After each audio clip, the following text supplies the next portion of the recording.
why would you use a financial advisor? Welcome back, everybody, to the CD Financial Podcast. CD Financial, where health meets wealth. I'm Marcus C., your host. That man is Chuck D. Chuck D., quick question for you. Are you a financial advisor? Yes. In fact, I am a fiduciary as well. Very nice. I'm glad you answered yes, because that leads into this topic that you mentioned just a moment ago. And let's get right into it, man, because we're going to be talking about you today. Not you specifically, Chuck D., but what you do, right? Your role. If you want to throw in a little Chuck D knowledge in there, you can, man. We're all about it. Cool. I'm here for it. So let's start right off the top, man. Let's just get it. Why do I need a financial advisor? Why do you need a financial advisor? Don't you want to know if you're got a plan in place? Will your money last as long as you do? In other words, will it last a lifetime? And how about if you're married? Don't you want to know that your loved ones, your spouse is taken care of? Or maybe even your kids after you, your legacy? But I mean, first and foremost, most people want to know if their money's going to last as long as they do. I mean, truly. Good question. Yeah, absolutely. That seems very basic, right? That's the first reason. That's what I want to know. So how do you do that? Now, how do you do that is a more interesting and in-depth conversation. But let's keep it lean and mean so you can remember this. We are going to establish with our Chartered Retirement Course, our CRC, first and foremost, how much would you like to live on every month, to enjoy your present standard of living, or possibly even increase it in retirement? So we got to establish, how much do you need? What's your monthly income? See right there? Income plan. What are your sources of income? And do those sources of income, like your pension or Social Security or rentals or whatever you have, are they going to be enough? And if not, what about your retirement savings? How are you going to create income from those retirement savings accounts? It's one thing to grow them. And by the way, you may have had an advisor that really did a good job, or you yourself may have you're patting yourself on the back. You feel really good. Did a good job of growing your money, right? But coming into retirement is a whole nother discipline, because now you're not growing your money anymore. You're not feeding your 401k or your IRAs or your SEP IRA or, your ESOP, your employee stock ownership, or your cash plan where you can double your amount to your 401k. That's, if you're maybe a business owner or what have you. But this is now, you're not accumulating the money anymore. You're taking it for yourself. And it's like, okay, how do I do this? Because, when the pandemic hit and we lost stupid numbers, what was it, 38% or something silly, right? Yeah. Or, the inflation hit and the market lost, I think it was nearly 20%. If you were in a balanced portfolio, you lost more than 20%. But we speak in generalities. I think the S&P lost at least 18% that year, and bond funds lost double digits, 13% on average or more. And then, what if there's tariff talks, or what if inflation takes off? Forget that. How about with a plan in place, you have money that's segmented for income, and money that can certainly outpace inflation. So that in the future, if a pound of sugar costs this, or something drastically changes, like you have a big medical expense, or what if, God forbid, your kitchen needs remodeled, right? And those kitchens can be, 30 to 90,000 and more, right? Luxury kitchens, forget it, right? And how about bathrooms? Whoa, right? But I mean, the kitchen, you start there, and then the master bath. I mean, right? If you're going to do that, how does that affect your financial plan, right? Or you want to take a global tour, not just a Viking river cruise, right? And stay in Europe for, I don't know, a month. What if you want to go on like a a bit of a walkabout like the Aussies do, right? And you're gone away for a couple months. How does that affect your financial plan, right? Do you Yeah. want more than enough? And if something happens, right, whether with your family dynamic or the stock market, would you like to sleep like a baby at night, having peace of mind, knowing that you've got a plan in place? Yeah. To get Yeah. into the nuts and bolts of it, it's a little more than this podcast can handle, right? Yeah. But it's safe to say that with a proper financial plan, where somebody who's looking out for your interests and planning for you puts it all down. And look, we put down really low numbers of return for your safe money and then for Yeah. your money in the stock market. And we do that on purpose. We do it on purpose because we know we're probably going to exceed those numbers. And if we do exceed those numbers, if I say that for compliance, if we exceed those numbers, then Yep. you're just like this. Yeah. Yep. I can't get my fingers a crack right now, but you just go crack. Right? And you just sit back and go, Hang on, I'm making cracking noises now. Yeah. Under promise, over deliver, right? That's the idea. Yeah, there you go. Yeah, and that's what you want your plan to do. Establish your income. Make sure that you've got your investments arranged in such a manner that they can provide you with the needed shortfall. Make sure it lasts a lifetime. And then there's some other things we're going to get into here in a minute about why you'd get a financial plan. But let's get to it on the tail end especially. You're going to like it. It's going to be good. Well, I'll tell you this. My next question was going to be, why can't I just leave my money in my 401k or TSP? But I kind of feel like you've hit those points, right? Like you've discussed that. Is there any more we need to know? Yeah, I think so. I mean, because a lot of people do. They just let it sit there. Yeah. I know my neighbor through the heyday years, he's like, my 401k is going great, right? And I'm like, okay, sure, right? You got it in one S&P fund, and you think you're you think you're Warren Buffett now, right? Yeah, and it's like, no. The whole time, guess what? He passed away. Uh-huh. He left it to his wife. There's problems with all of this sequence that I'm going to talk about. But don't you want, right now I'm going to answer the question. Don't you want your money to be goal centric? Don't you have goals? And don't you have bucket list things you want to do? Right? Like you may have recreational activities you want to pursue, hobbies in retirement, or really some dream things that you always wanted to do. If you've got those things, don't you want to be able to pursue those things and not worry that your money's going to run out? Yeah, I would think so, right? So I mean, the importance of needing goals. You just you mentioned that. Why is that so important? Well, some people say, you know what, Charles, this money here, this is not for us to use at all. We want a portion of this to go to our grandchildren, right? This money here, we worked hard, and our kids have plenty. They're going to inherit the house. We want this to go to our this organization that we are. It's near and dear to our hearts. We're very fond of it. They do such amazing things, right? But as your years click away, you're going to find out that you're either playing offense or you're playing defense. And if you don't make a plan for your money, you're going to be playing defense because you let your money just languish there. And there's going to be others that are going to come and they're going to tell you what to do with it. And you're going to go, no, I'm not doing that. I'm not withdrawing that. You can forget it. And they're like, yes, you are. And you're like, no, I'm not. And they're like, you didn't read the fine print here. The whole time you were putting your money away and deferring, tax deferred, you were going to pay it later. Well, now's the time to start paying it. But you're going to be like, I don't want to. And they're going to be like, forget it. There's laws about that. Yeah. And penalties. So, okay. So that all makes sense. So now I'm going to pivot for a quick second, because you mentioned something earlier in our prep. You were talking about yours and theirs.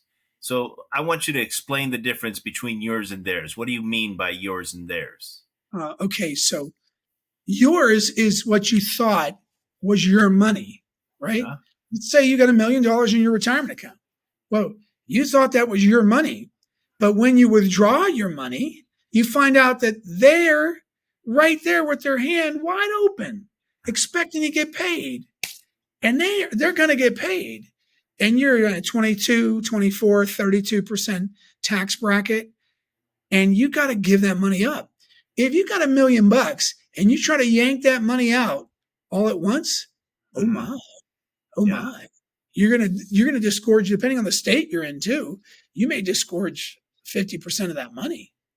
I mean, your tax brackets are graduated, but they're going to add all that money on top of your, if you have a pension, if you have Social Security payments, if you have other means of income, maybe you have a military pension too. And then on top of that, then they're going to set you on that tax bracket and go up from there. You're not going to start at 10 or 12%. You forget that, right? That's typically not where you're going to start at least, right? And then you're going to go up from there. So you've got to know that you've got partners. You've had them all along the way. And if you don't get proactive and make a plan, they're going to plan for you. And I've always said this, Marcus, and you've heard me say this. Yep. If you don't do anything, then the government's going to plan for you. So who do you think could come up with a better plan? You or the government? Well, if you want to benefit yourself, you need to come up with a good plan, because the government will set themselves up for their own success, and rightly so, right? That's kind of their that's what they're supposed to do. They're supposed to watch out for their interest, but you have to watch out for your own, right? Yeah, you have to watch out for your own. That's right. Yeah, and so you want to set yourself up so that you're not getting defaulted to anybody else's plan, but you've got a plan in place. They want theirs. So all along the way, you have been working for the man, but that's okay, right? You either pay now or you pay later. Well, for most of us, including me, by the way, at least half my money, I'm going to pay later. But a lot of my money I've paid now because I know these principles. But about half my money right now as I sit here, I'm paying later. And that's okay, because I've done a really good job of paying now as well. But we want to put you in place so you can get rid of that later time. Right. We're trying to get rid of theirs, right? Or at least minimize theirs. That's right. Yeah. Yes, so, that's right. Is that something that all financial advisors do? Get rid of theirs? Okay. So yesterday I was talking with somebody who was referred to me. I'm going to tell you the whole story. 4 years ago, because I looked at the notes in 2021, we spoke extensively, and he did not set his second visit with us on Zoom. And I had everything there. So he did schedule himself for a 15-minute phone call. And when we got on the phone call, I was all ears. I said, what's been going on? How is your wife? And how is everything going? And tell me what concerns you right now.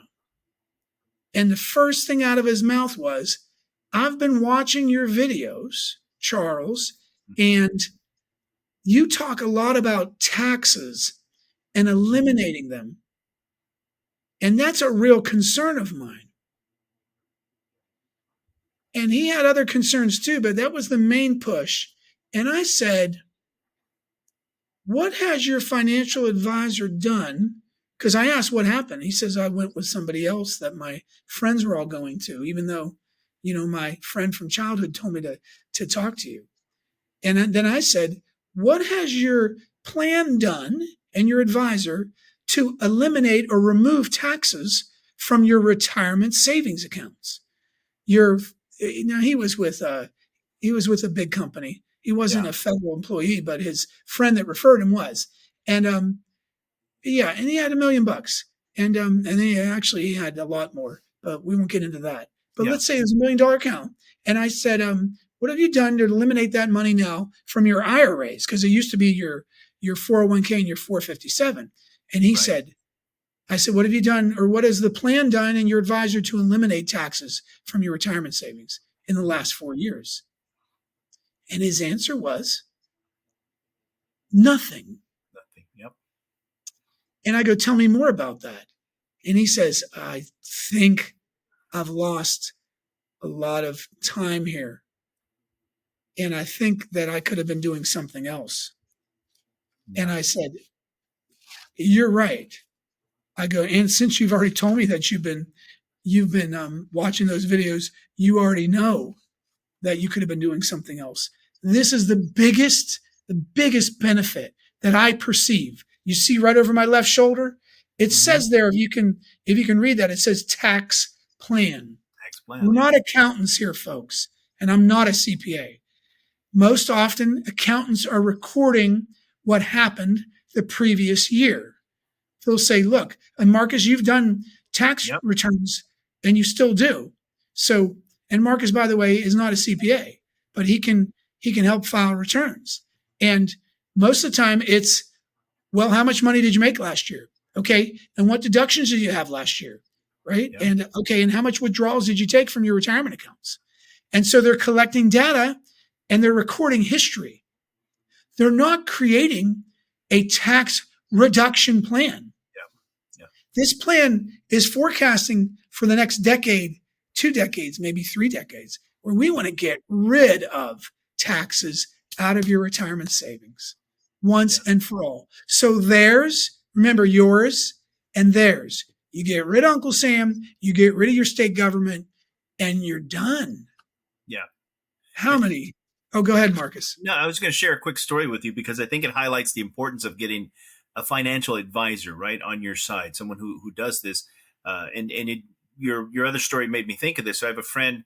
He says that they have, as part of the company, he works actually for the government here, the state government here locally. And he says, the people that they have come in are representatives from companies. And I won't mention the companies because we're not going to bash anybody. They're all good in a way. He said, there's nothing wrong with that. He goes, but the guy who is technically the advisor was really just a salesman for the products of that company. And he said every time he'd ask a question, the guy would refer him straight back to one of those products, right, that they sell you. Well, and again, it's not that that's necessarily bad because that may be better than nothing, but that's not necessarily someone who's out to look for your interests or put your interests first. And I wanted to get your take on that. Yeah. And well, let's talk about that because you're talking about being a fiduciary. Yeah. And what that really means is that there's this standard called suitability. And it means, well, they said they want their money to grow. So I put it in an S&P 500 fund and a large cap, mid cap, and a little small cap. And I get paid a recurring revenue out of the mutual fund. And that's that because they said they wanted it to grow and their risk tolerance can handle it. So it was suitable. Mm-hmm. But the client oftentimes scratches their head and they don't know how they're getting compensated. Whereas as a fiduciary, we show you everything. We show you what we might be charging. And we say, look, what are you trying to accomplish? And where do you want to go? What concerns do you have? Right? Tell me more about that. What interests do you have? Right. Who's in your family? And how does that family dynamic work? And are other people depending on you? Are you are you just solo there? And how do you see retirement unfolding for you? And how do you like the way that looks? And tell me what you envision. And, tell me more about that. What does that look like? And are you enjoying yourself? And what does that look like? Right? And maybe you're a man or woman of simple means and you don't require a lot. But would you like to eliminate the partners from your retirement savings? Look, Marcus, we're talking about that. I can't speak for every office out there, but most of the time, the tax planning piece, it's not happening for specific reasons because the firm is looking to get paid now. And let me explain that. If we take $100,000 and we do a conversion with tax planning, you may go from 100 down to 75 because your partner's out there. Well, they get paid. Right. That's theirs. They get paid one and done and never again, one and done. And you'll never see your partner again. Sometimes it pays to play now. You pay now. You don't pay later. And then all along the way, you can grow tax-free. You have the potential to do it if done right. But if they're getting paid a fee on 100,000 and you go down to 75, well, they just took a haircut. They just took a shave on their fee. And everybody's about, I shouldn't say everybody. So many are about what's right in front of them. And they're not seeing the future picture.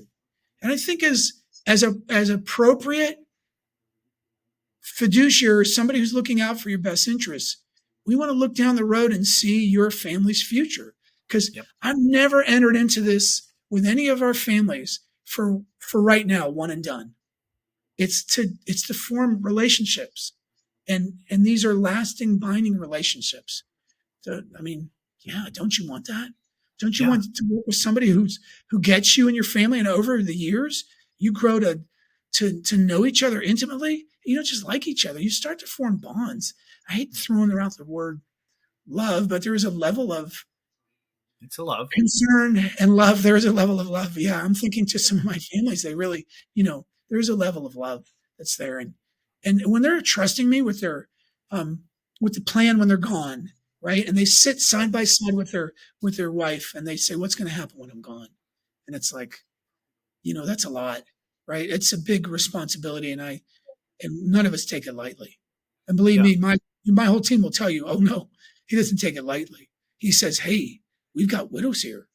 We've got to make sure that they feel as comfortable as they can, and they've got their income, their monthly checks are rolling in, and they're feeling comfortable and confident with what's going on. They need And to be that's what taken care of. Yeah. and that's what a lot of the husbands have talked to me about, even one on one, without their wives present. They express that concern. They say, I want to know that we've done everything we could. And I tell them, I reassure them, we've done everything we could. And you know what? The first call when they pass away, usually a day later, it's from the widow, and they said, you know, Frank told me to call you. Jeff told me to call you immediately. I'm like, oh boy, okay, all right, yeah. So when's the viewing? When's the funeral? Okay, and we go through all that. Yeah, it's a real. I know I've gone into this area because it's happened a lot lately. Yeah, Yeah. but I'm very proud, and it's an honor to look after you, to look after people. I mean, it really is. So I mean, I went off, and by the way, that tax planning that we do, man, oh man, that is so valuable because when you lose your spouse, that's that last year that you can file married, which is a really good tax bracket, is the year that they passed away, and then the next year, that's it. Right now, you're single, and that's Yep. a horrible tax bracket. But boy, oh boy, are they happy when they've done what it takes, and we've done what it takes to make Yeah. you bulletproof. Right? We don't want you dodging Congress and their money in retirement. We don't want you dodging that because they can change the rules anytime they want to. Yep. We want you to be bulletproof so that you can stand up and everything's fine. I There's a love it lot. because Okay, hopefully we've answered the question: why do yeah, you use a yeah, financial planner? More importantly, maybe why you go as far as to use a fiduciary, right? fiduciary. I'll just add to that real quick, and kind of in summary too is what you just talked about. I want to reiterate that some of these places invest your money, and that's it. And there's again nothing against that. That's just what they do. You want someone who's going to invest in you as well, and that relationship, those relationships that you forged, that you just were talking about, I think that's so much more important because you have to earn someone's trust. You have to be able to believe in them. Hey, listen, if I'm gonna give you all my money to take care of, I gotta trust you. I gotta like you and love you really. And when it comes down to it, maybe I don't like you, but maybe I love you because you're taking care of me, and I appreciate that.